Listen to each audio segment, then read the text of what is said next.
Okay, so wood burning, it's been around since pretty much the dawn of time.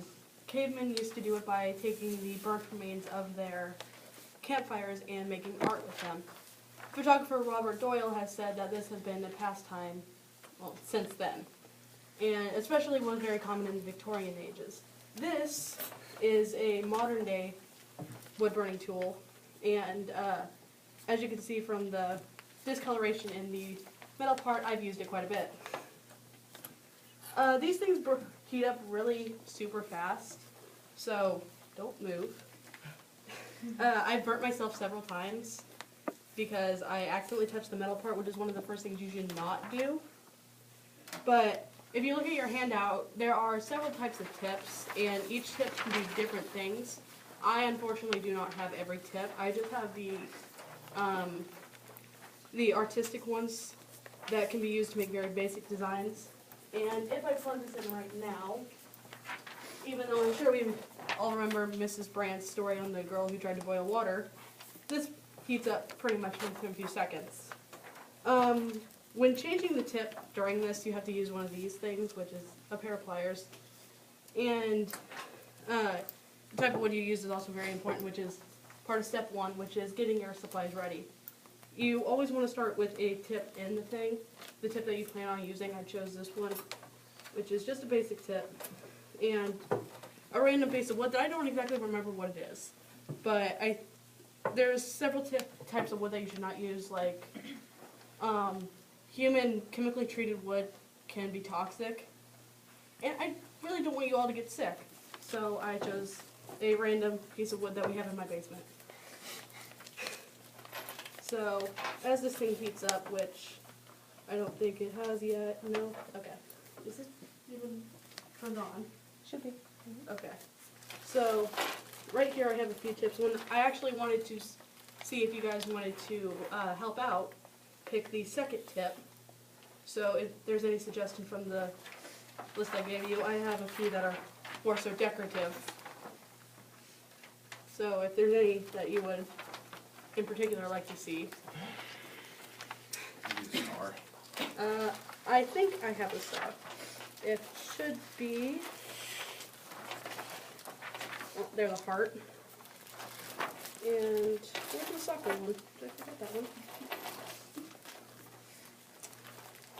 I think this one should be it. Okay, so I'll show you how to change out a tip after this.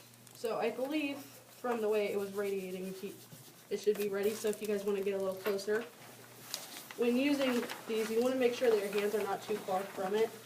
And I don't think it's hot enough that it's going to start like superheating it.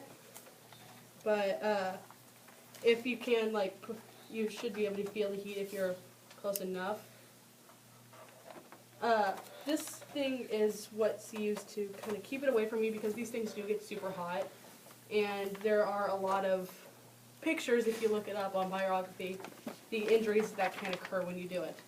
So, of course, step one would be getting the things and heating your tool up. And the way that you burn a thing would be you kind of hold it there, and depending on how hot, how dark you want it, you would hold it there for a certain amount of time. And yeah, this tip isn't exactly like super good to use whenever you want to show something that like this. So, but this tip is more so for making lines.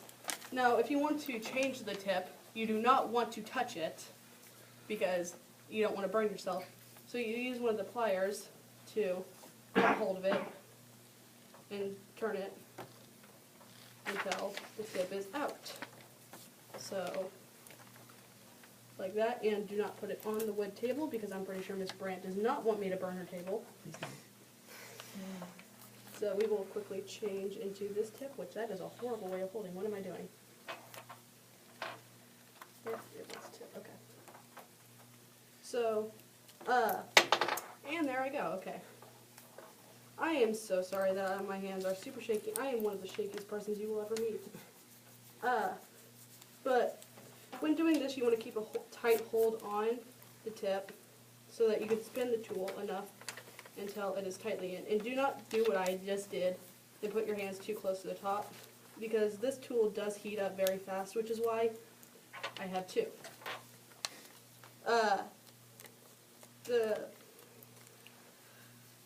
The way that you are supposed to do this is that you're supposed to make sure it's in there tight enough, because if you do not, then the tip will fall out and you could seriously hurt yourself.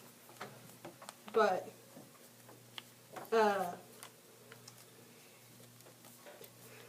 after you do some, like, after you change the tip, and you want to hold it there for a certain amount of time if you want it to be, like, super dark.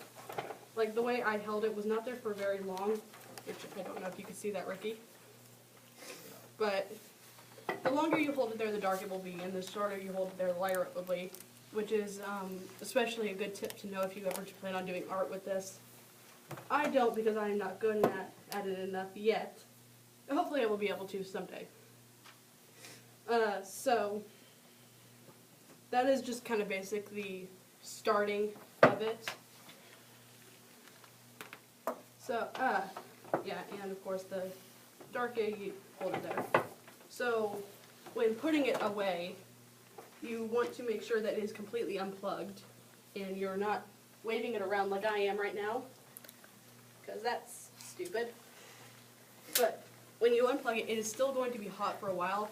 It takes a long time to cool down, in my experience, more time than it does to heat up.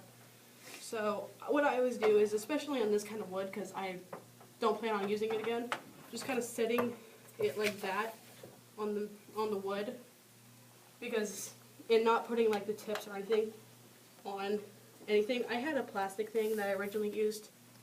I'm sure you can imagine why that was a really bad idea. But yeah, just letting it sit there for maybe an hour at the most, because I don't exactly know how long it takes for this particular tool to cool down, because every tool is different. So, but yeah, it's really fun to do, despite how stuttery I am. All right, thank you very much. Let's give her a round of applause. Thank you, Taylor.